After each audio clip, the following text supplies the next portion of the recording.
안녕하세요. 신림역 4번 출구 미건부동산 마채연입니다. 오늘은 개정 상가건물 임대차 보호법의 정책을 실효성을 높이기 위해서 상가건물 임대차위원회 신설하려고 하고요. 분쟁조정위원회 전국단위 확대 등에 대한 그 주요 내용이 국회를 통과한 지가 한참 됐죠. 며칠 한 2, 3주 됐죠. 그래서 그 개정안이 오늘 국무회의를 통과하였다고 합니다. 국무회의를 통과하게 되면은 그 다음에 이 시행령은 대통령 제가가 있고요. 공포가 있을 텐데 11월 1일부터 시행될 예정이라고 합니다. 그래서 어떤 내용인지 제가 지난번에 그 상가 임대차 보호법 개정안에 대해서 안내를 한번 해드렸는데요. 오늘은 그 두 번째 시간이 되겠네요. 국무회의를 통과한 이 상가 임대차 보호법을 좀 더 실효성 있게 실행할 수 있도록 11월 1일부터 시행할 예정인데요. 이 개정안의 주요 내용을 제가 국토부의 보도 자료를 보면서 하나씩 또 같이 살펴보도록 하겠습니다. 상가건물 임대차 보호법 시행령 개정안 국무회의 통과, 임대차위원회를 신설하고 임대차 분쟁조정위원회를 확대해서 6개소인 것이 현재 18개소로 확대하겠다라는 내용입니다. 개정 상가건물 임대차 보호법의 정책 실효성을 높이기 위한 상가건물 임대차위원회를 신설하고요. 분쟁조정위원회의 전국단위 확대 등을 주요 내용으로 하는 상가건물 주택임대차 보호법 시행령 개정안이 10월 13일 오늘이죠. 국회를 통과하였습니다. 국무회의를 통과한 개정 시행령은 대통령 제가 및 공포를 거쳐서 11월 1일부터 시행될 예정입니다. 이번 개정안의 주요 내용은요. 1. 상가건물 임대차위원회를 신설 운영하고요. 상가임대차법 적용 범위를 정하는 기준은 보증금액의 범위와 최우선 변제 대상인 임차인과 보증금 중 일정액의 적용 범위와 기준을 상가건물 임대차위원회의 심의를 거쳐서 대통령령으로 정하는 것입니다. 이번 개정은 상가건물 임대차위원회의 구성, 운영에 필요한 사항을 대통령령으로 구체적으로 정하는 사항입니다. 현행법상 적용 범위 및 최우선 변제 임차인과 임차 보증금 범위를 설명해 두었는데요. 서울특별시는 법 적용 범위의 보증금액이 9억 원까지이고요. 과밀 억제 권역 및 부산은 6억 9천까지, 광역시 세종, 파주, 화성, 안산, 용인, 김포, 광주시는 5억 4천만 원, 그 밖의 지역은 3억 7천만 원이 법 적용 보증금 범위 내용입니다. 그렇다면 최우선 변제 적용 임차인, 소액 임차인이죠. 적용 범위는 서울시는 6,500만 원까지, 과밀 억제 권역은 5,500만 원까지, 광역시 안산, 용인, 김포, 광주시는 3,800만 원까지, 그 밖의 지역은 3,000만 원까지가 최우선 변제 적용 임차인, 소액 임차인입니다.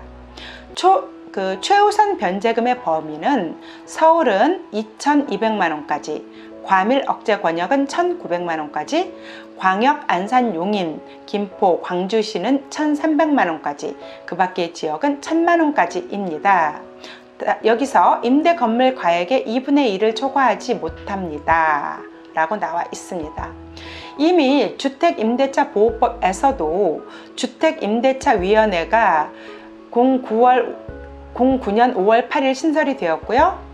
최우선 변제를 받을 임차인 및 보증금 중 일정액의 범위와 기준을 주택임대차위원회의 심의를 거쳐서 대통령령이 정하도록 하고 있습니다. 분쟁조정위원회를 현재 6개소에서 18개소로 확대할 것인데요.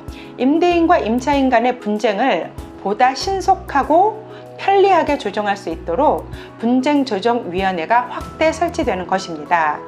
그동안 법률구조공단에서만 분쟁조정위원회를 운영해 왔지만요. 분쟁조정위원회의 운영기관으로 LH와 한국감정원도 추가하는 등 현재 설치된 6곳 이외의 12곳을 추가로 설치할 계획입니다. 현재 법률구조공단 서울, 중앙, 수원, 대전, 대구, 부산, 광주 6개 지부인데요.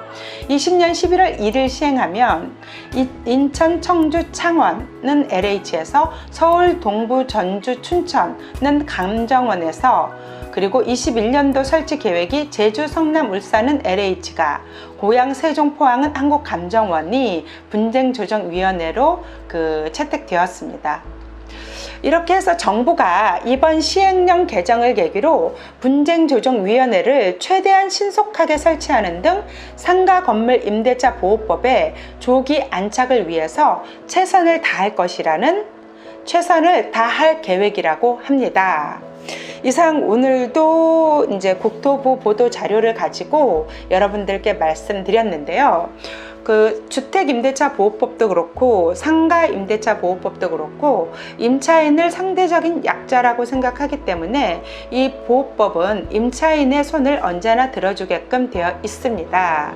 그리고 이제 여러 가지 코로나 시국이라던가 경제 악화로 인해서 많이 임차인과 임대인의 분쟁이 생길 수 있는데요. 이것을 속 시원하게 조정해 줄 수 있는 그런 역량들이 있으면 좋겠습니다. 사실 저희 공인중개사들은요, 임대인과 임차인 사이에서 그들의 의견을 조율하고 또 서로 의견을 맞춰갈 수 있는, 그렇게 맞춰서 해결을 할 수 있는 일들을 굉장히 많이 하고 있습니다. 그런데 공인중개사를 배제하고 상가 임대인과 임차인의 분쟁 조정을 조율한다고 하는데요. 참 잘 됐으면 좋겠지만 좀 많이 씁쓸하기도 합니다. 한국공인중개사 협회도 있는데요. 저희 협회도 충분히 이런 자격이 있다고 생각하고 좀 우리 한국 공인중개사들의 위상을 좀 높이고, 이런 국토부에서 당연히 공인중개사가 임대인과 임차인의 조정을 할 수 있는 위치라는 것을 직시했으면 좋겠습니다. 이상 마채연의 짧은 생각 말씀드리면서 오늘도 여러분의 응원을 기다립니다. 좋아요와 구독하기는 힘이 됩니다. 감사합니다.